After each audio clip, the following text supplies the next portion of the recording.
Hello friends, good morning. எல்லோரும் எப்படி இருக்கீங்க? இன்றைக்கி வந்து ஒரு மார்னிங் பிரேக்ஃபாஸ்ட் vlog தான் பார்க்க போகிறோம்.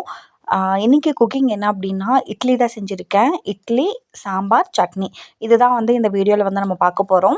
ஸோ ஒரு 5 மினிட்ஸில் டக்குன்னு ஒரு சட்னி ரெசிபி செய்ய முடியுமா அப்படின்னா, கண்டிப்பாக முடியுங்க. ஸோ வாங்க வீடியோக்குள்ளே போகலாம்.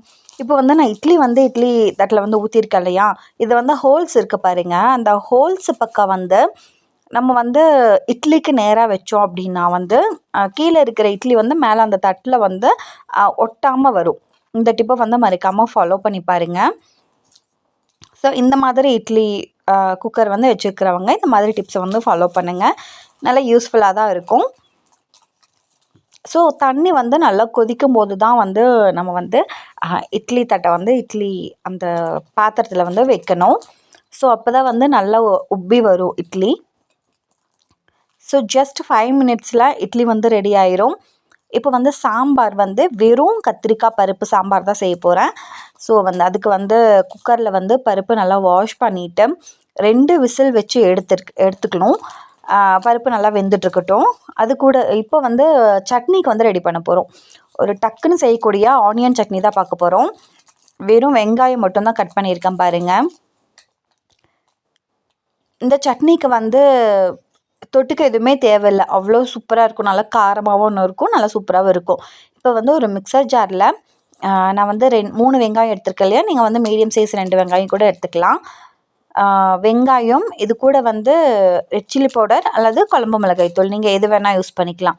நான் வந்து குழம்பு மிளகாய் தூள் யூஸ் பண்ணி லைட்டாக தான் தண்ணி ஊற்றினேன். நல்லா நல்லா கிரைண்ட் ஆகி வந்திருக்கு. இப்போ இது வந்து லைட்டாக தாளிப்பு மட்டும் கொடுக்கணும். கடுகு கருவேப்பிலை போட்டு தாளிப்பு கொடுத்துட்டு தேவையான அளவு உப்பு சேர்த்துட்டு அந்த பச்சை வாசனை, அந்த வெங்காயத்தோட லைட்டாக அந்த பச்சை வாசனை போகிற வரைக்கும் மட்டும் ஒரு கொதிக்க விடணும். நீங்கள் வந்து இதே சட்னி வந்து நல்லா தண்ணியாக கூட செய்யலாம், அவ்வளோ அருமையாக இருக்கும். ஸோ வந்து சட்னி வந்து ரெடி ஆகிட்டுருக்கு. இப்போ வந்து குக்கர் வந்து 2 விசில் முடிஞ்சிருச்சு. அதனால் எடுத்துட்டு கத்திரிக்காய் வந்து ஆட் பண்ணி உப்பு, குழம்பு மிளகாய்த்தூள் எல்லாமே ஆட் பண்ணிவிட்டு இன்னும் ஒரே ஒரு விசில் மட்டும் வச்சு எடுக்க போகிறேன். இட்லியும் நல்லா வெந்திருக்கு. ஸோ சாம்பாருக்கு குழம்பு மிளகாய்த்தூள், உப்பு, அவ்வளோதான் ஃப்ரெண்ட்ஸ். அதை போட்டுட்டு ஒரே ஒரு விசில் மட்டும் எடுத்துகிட்டு இது வந்து நம்ம தாளிக்க வேண்டியது தான். ஜஸ்ட்டு எண்ணெயில் கடுகு போட்டுட்டு தாளிப்பு வந்து அதில் கொட்டிடலாம். அவ்வளோதான், சூப்பரான சாம்பார் ரெடி ஆயிடுச்சு ஃப்ரெண்ட்ஸ். ஒரு குயிக்கான, ஒரு அவசரமாக பரபரப்பாக ஓடிட்டுருக்கிற இந்த காலை நேரத்தில் வந்து குயிக்காக செய்யக்கூடிய பிரேக்ஃபாஸ்ட் இது. வந்து நீங்கள் லஞ்சுக்கும் கூட ஒரு பப்படம் வச்சு நீங்கள் இந்த சாம்பார் வந்து எடுத்துகிட்டு போய்க்கலாம் டிஃபனுக்கு.